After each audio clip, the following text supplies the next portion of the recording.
Hello everyone, सी Ravi Tauri here. Exams खत्म हो चुके हैं। आई होप आप लोगों के एग्जाम्स बहुत अच्छे थे और अब थोड़ा बहुत आराम भी आप लोगों ने कर लिया होगा। Now we are discussing very very important thing. ठीक है, पेपर का एनालिसिस। देखिए, जब भी ये पेपर होता है, it is a very big big case study for me as a professor. मुझे एक एक क्वेश्चन का रूट देखना, वो कहां से पूछा गया था, कौन से मटेरियल से पूछा गया था, वो एमटीपी में से था कि आरटीपी में से था कि पास्ट पेपर में से था या फिर वो स्टडी मटेरियल में से था, वो देखने में मुझे बहुत बहुत ज्यादा इंटरेस्ट होता है, बहुत ज्यादा मजा आता है। क्योंकि उसे समझ में आता है कि इंस्टीट्यूट हमसे चाहती क्या है, इंस्टीट्यूट किस डायरेक्शन में जा रही है, किस तरह की चीजें कर रही है, और उससे फिर इंपॉर्टेंस बनाने में, पढ़ाने में बहुत बहुत ज्यादा मदद मिलती है। तो जब ये पेपर आया तो उसके ऊपर काफी लॉट ऑफ मैन आवर्स उसमें डाले गए, बहुत सारे उसके एनालिसिस में एक एक क्वेश्चन को इन डेप्थ देखा गया। और ये एनालिसिस खास उसी से बना हुआ है। और मैं आपको बता दूं, हमने सजेस्टेड आंसर्स भी हम लोग रेडी कर चुके हैं। वो सजेस्टेड आंसर्स की लिंक आपको डिस्क्रिप्शन सेक्शन में उसकी लिंक है, जो आप देख सकते हैं। देखिए, this video is helpful for both. जो एग्जाम देकर आए हैं वो ये एनालिसिस देख सकते हैं, सजेस्टेड आंसर देख सकते हैं कि हमारा परफॉर्मेंस कैसा था, वो जज कर सकते हैं। जो एग्जाम देने वाले हैं उनके लिए तो बहुत ही ज्यादा इंपॉर्टेंट है ये समझने के लिए कि इंस्टीट्यूट किस तरह के क्वेश्चंस पूछ रहा है। ये जो अभी प्रेजेंट वीडियो है, ये ओल्ड पेपर के लिए है, न्यू पेपर के लिए भी हम लोग डालेंगे। दोनों पेपर एकदम अलग थे, दोनों के एनालिसिस एकदम अलग है। बहुत फर्क था दोनों पेपरों में, बहुत ज्यादा फर्क था। तो उसका वीडियो अलग से होगा। एमसीक्यूज, मेमोरी के ऊपर बेस्ड हम लोग काफी सारे एमसीक्यूज डेवलप कर चुके हैं, कलेक्ट कर चुके हैं, तो उसका वीडियो भी मैं डालूंगा। इंटर के लिए there will be a separate video, separate analysis, correct. So let's see कि ये हमारा जो इन डेप्थ हम लोगों ने एनालिसिस किया उसमें हमको क्या क्या मिला। सबसे पहले इंपॉर्टेंट हम कवरेज की बात करते हैं। We talk about coverage. ठीक है, 53%। ये मैं जो मार्क्स की बात कर रहा हूं, आपका 118 मार्क का पेपर था, सीएफआई एंड ओल्ड वर्ड्स का 118 मार्क का, एक्स्ट्राज इंक्लूड करके। तो उसमें से अगर मैं 30 मार्क के एमसीक्यूज को अलग कर दूं, तो 88 मार्क्स के डिस्क्रिप्टिव क्वेश्चंस पूछे गए थे, करेक्ट। तो वो 88 मार्क्स में से ब्रेकअप क्या था? Chapters accounted for 53%, 47 marks, it is huge. 88 mark के डिस्क्रिप्टिव में 47 मार्क्स का कंटेंट चैप्टर्स से पूछा गया। It was targeted from chapters. ये अपने आप में बहुत बहुत बड़ी बात है। सॉरी, 53%। मतलब अगर कोई बच्चे अपनी स्ट्रेटेजी में चैप्टर्स पे ज्यादा ध्यान देके नहीं गए थे तो शायद थोड़ी दिक्कत हो सकती थी। बाकी क्वेश्चंस बहुत इजी पूछे गए थे। मैं अभी वो डिफिकल्ट, मीडियम, इजी वो भी बताऊंगा। पेपर मेरे हिसाब से ये काफी आसान पेपरों में से था। न्यू कोर्स के मुकाबले तो काफी आसान था, न्यू कोर्स का अलग ही पेपर था। तो 47 मार्क्स, तो चैप्टर्स पे कमांड रखना, एटलीस्ट चैप्टर्स में जो पॉपुलर क्वेश्चन होते हैं हर चैप्टर में, उस पे कमांड रखना बहुत ज्यादा जरूरी था। Standards and auditing average 28 marks, not bad. 32% marks standards on auditing पे, और आपके एमसीक्यूज में भी काफी इसको टारगेट किया गया था। अगर कोई बच्चा ऐसा था कि जो सिर्फ प्रोफेशनल एथिक्स और कंपनी ऑडिट पे बहुत फोकस कर रहा है, ओनली 10%, सिर्फ 8 मार्क के क्वेश्चंस आए, only 8 marks questions were asked, around 10%, only 8 marks के 2 डिस्क्रिप्टिव क्वेश्चंस आए गए प्रोफेशनल एथिक्स पे। Company audit 5%, only 5%। तो कुछ लोग अगर एक्सेसिवली डिपेंडेंट थे प्रोफेशनल एथिक्स और कंपनी ऑडिट पे, तो उनको दिक्कत गई होगी। तो इससे बहुत ज्यादा समझना जरूरी है कि ठीक है, कंपनी ऑडिट और प्रोफेशनल एथिक्स सबका स्ट्रांग होता है, सबका अच्छा ही होता है। जहां दिक्कत होती है वो है चैप्टर्स और स्टैंडर्ड्स ऑन ऑडिटिंग, ये 2 के ऊपर लोगों को दिक्कतें होती है।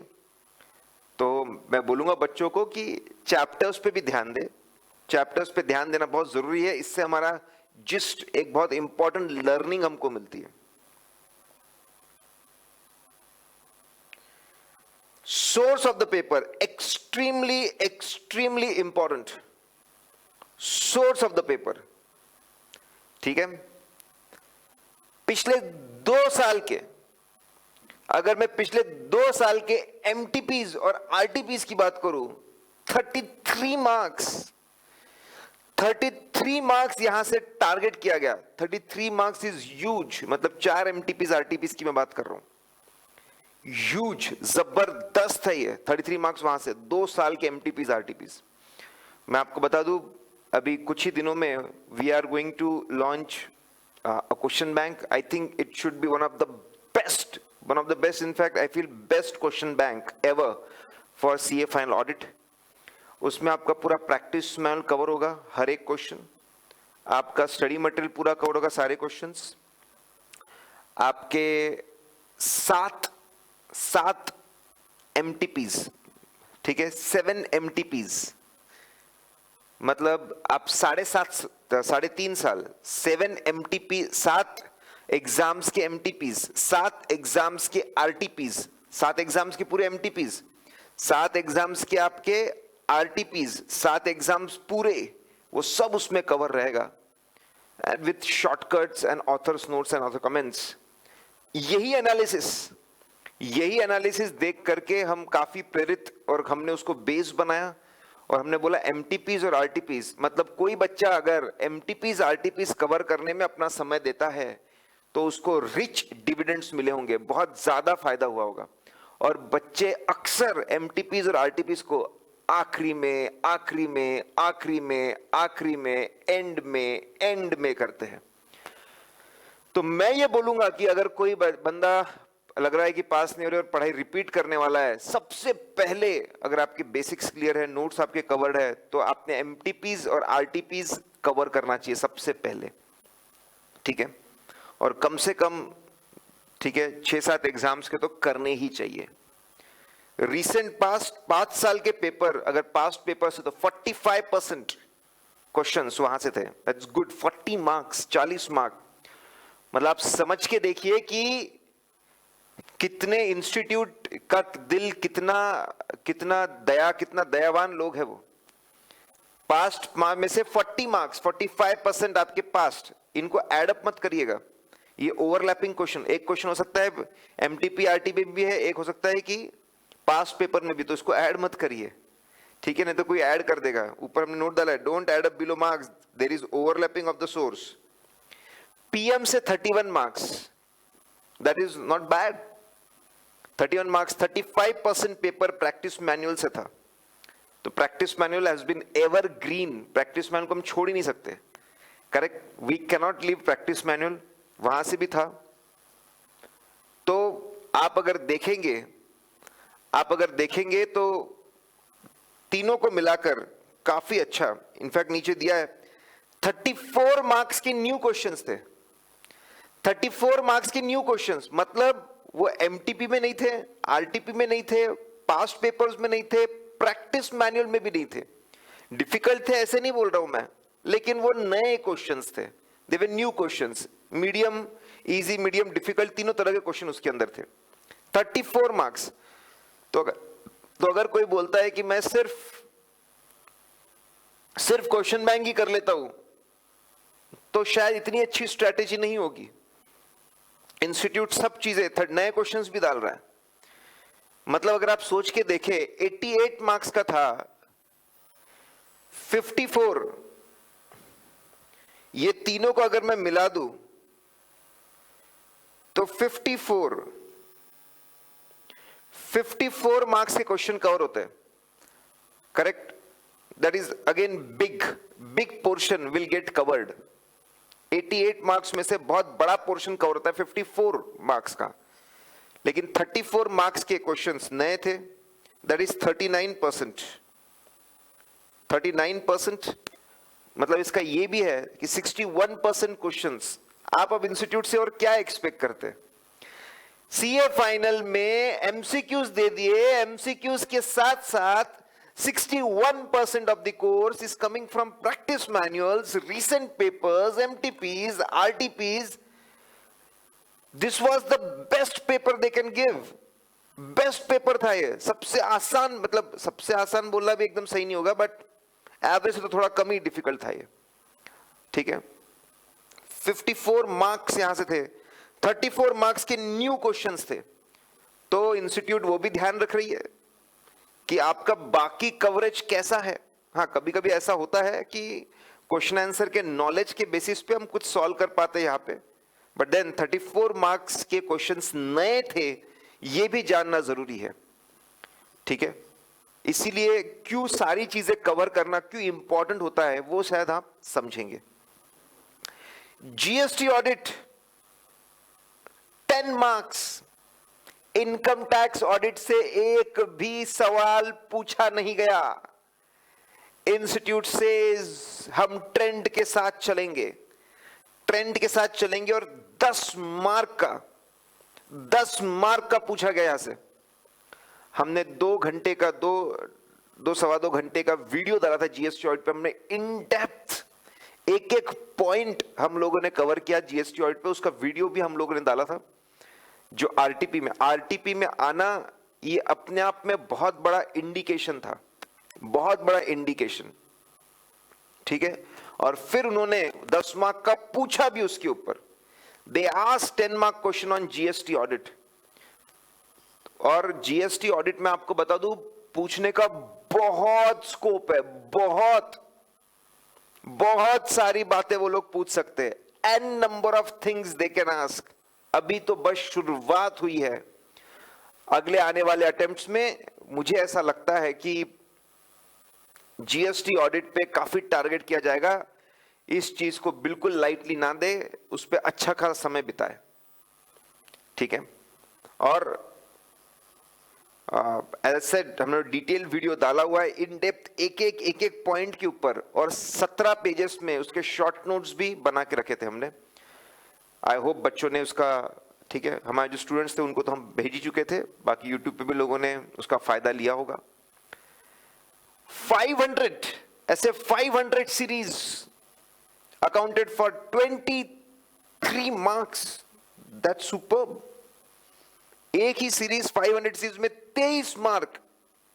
इससे समझ में आता है कि 500 सीरीज का दमखम कितना है, इंपॉर्टेंस कितना है 500 सीरीज का। ऑब्वियसली उसमें स्टैंडर्ड्स भी ज्यादा आते हैं, लेकिन आप देखिए कि कितना इंपॉर्टेंस है 500 सीरीज का।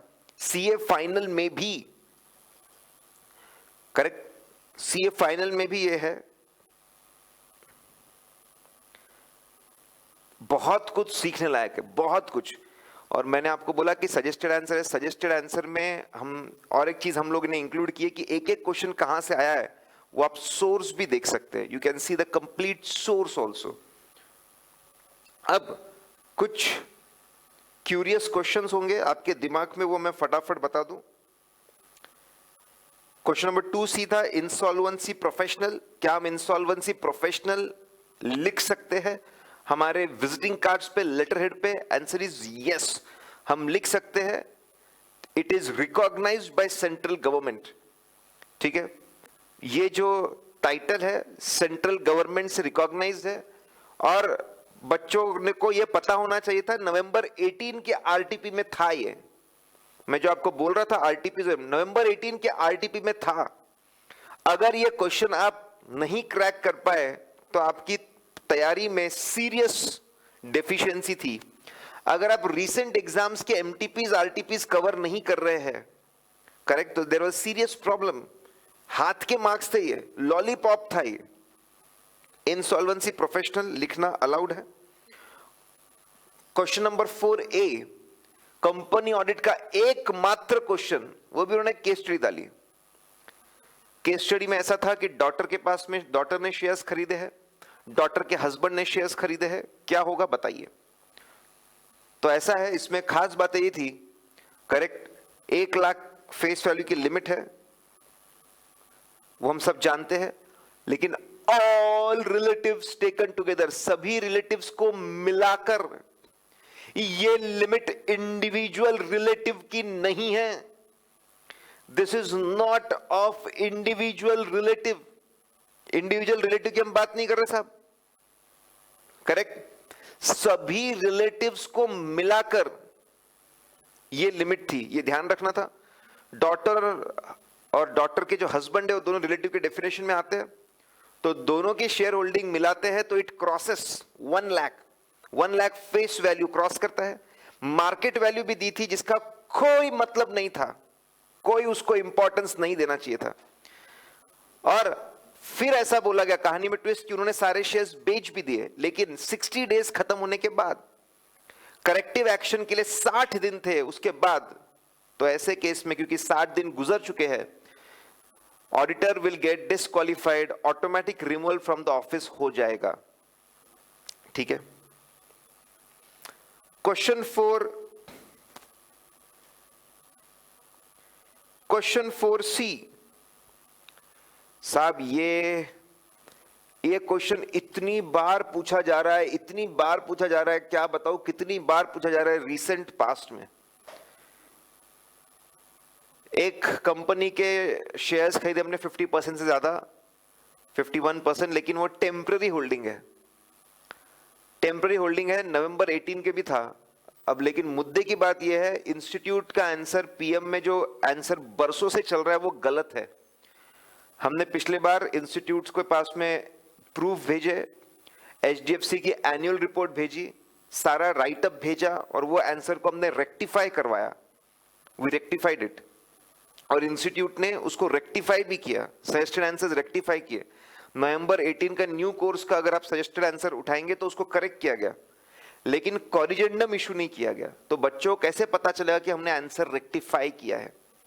एनीवेज, तो मुझे इंस्टीट्यूट को I am going to send suggested answers, जो पूरे सजेस्टेड आंसर्स हमने बनाए हैं, और इस क्वेश्चन पे खास नोट लिखकर मैं इंस्टीट्यूट को ये बात भेजने वाला हूं, और उनको रिक्वेस्ट करने वाला हूं कि पुराने आंसर्स पे भी मार्क्स दे और नए आंसर पे भी मार्क्स दे।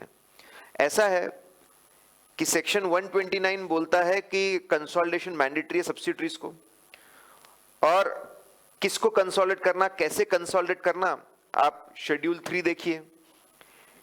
शेड्यूल 3 में लिखा है कि आप अकाउंटिंग स्टैंडर्ड देखिए, अकाउंटिंग स्टैंडर्ड को फॉलो करिए, उसके हिसाब से चलिए। और अगर अकाउंटिंग स्टैंडर्ड बोलते हैं कि किसी सब्सिडी को कंसोलिडेट नहीं करना है, जैसे टेम्पररी होल्डिंग, तो आप सिंपली लिस्ट दे दीजिए नोट्स टू अकाउंट्स में कि कौन सी सब्सिडीज कंसोलिडेट नहीं हुई और क्यों नहीं हुई, रीजंस। तो ultimate authorities accounting standards, accounting standard जो बोलेंगे वैसा होना चाहिए, that should be done. Ultimately ये लोग है इंपॉर्टेंट। नाउ लिसन, अब ध्यान दीजिए। इंस्टीट्यूट बोलता था, ये सब बोलता था, और फिर बाद में बोलता था but as per schedule 3 consolidation should be done. 129 का रेफरेंस देता था, एएस का रेफरेंस देता था, और आखिरी में बोलता था कंसोलिडेशन करना ही चाहिए, जो गलत आंसर था। अल्टीमेट अथॉरिटी अकाउंटिंग स्टैंडर्ड्स है, और अकाउंटिंग स्टैंडर्ड्स के हिसाब से चलना पड़ेगा हम लोगों को। अगर वो एग्जेम्पशन देते तो एग्जेम्पशन चलता रहेगा। मैं जानता हूं प्रैक्टिस मैनुअल में गलत आंसर लिखा हुआ है, मैं जानता हूं पास पेपर्स के सजेस्टेड आंसर्स में भी गलत है, और काफी बच्चे यही लिख कर आए होंगे। चिंता मत करिए, इंस्टीट्यूट को मैं बोलने वाला हूं, हम लोग सजेस्टेड आंसर हमने पिछले बार इसको कमिट किया था, और सजेस्टेड आंसर्स भेज रहे हैं, उसमें दोनों भी दोनों आंसर्स होने चाहिए, ऐसा हमारा मानना है। ये खास बात थी। अगर आप देखेंगे तो 88 मार्क्स में 50 मार्क्स 50 मार्क्स से थोड़ा ज्यादा, ठीक है, इजी क्वेश्चंस थे, इजी क्वेश्चंस। 20 मार्क्स के मीडियम थे, अराउंड 18-20 मार्क्स के डिफिकल्ट क्वेश्चन थे। तो मैं इस पेपर को बहुत ही बैलेंस्ड मानूंगा। इंस्टीट्यूट के तरफ से एक सही पेपर, एक अच्छा पेपर पूछा गया था डिफिकल्टी वाइज, ये मैं मानूंगा ऐसा होना चाहिए। डिफिकल्टी 18 मार्क, 88 मार्क्स में से 18 मार्क का डिफिकल्ट तो चलता है, और आपको सॉल्व 70 ही मार्क करना था, 70 मार्क्स ही आपको सॉल्व करना था, तो it is absolutely fine. Strategy में सिर्फ कंपनी ऑडिट और पी पे रिलाय करना बहुत ही गलत स्ट्रेटेजी है। कुछ लोग बहुत ही कम समय में सब्जेक्ट को कवर करने जाते हैं और उसमें सिर्फ इतना ही पढ़ते हैं। स्टैंडर्ड्स एंड ऑडिटिंग का अच्छा खासा कवरेज है, अगर आप एमसीक्यूज और डिस्क्रिप्टिव दोनों भी देखें तो। चैप्टर्स को करना was the key, direct questions थे, हाथ के मार्क्स थे एकदम। और इंस्टीट्यूट ने एमसीक्यूज, काफी आसान एमसीक्यूज पूछे गए। तो मेरा ऐसा मानना है कि इस बार रिजल्ट्स बहुत अच्छे आने चाहिए। इंस्टीट्यूट कुछ नहीं कर सकता उसमें, ओएमआर शीट है आपके एमसीक्यूज में, और डिस्क्रिप्टिव में आपको सर्टिफाइड कॉपी मिलती है। तो मुझे लगता है कोई एडजस्टमेंट इतने पॉसिबल हो पाएंगे, इंस्टीट्यूट करेगा। So guys expect a very good result. I expect कि बहुत अच्छा रिजल्ट इस बार आना चाहिए। समय भी ज्यादा मिला था, बच्चों ने तैयारी भी ज्यादा की थी, ठीक है। But then let's see what institute does. Institute क्या करता है वो हमको देखना पड़ेगा। सजेस्टेड आंसर्स आप लिंक दी है वो देखिए। I will be happy to see your comments कि आपका क्या सोचना है इस पेपर के बारे में। So guys I will be coming up with the new course video also, inter also and MCQ video also. इस वीडियो के लिए अभी इतना काफी है।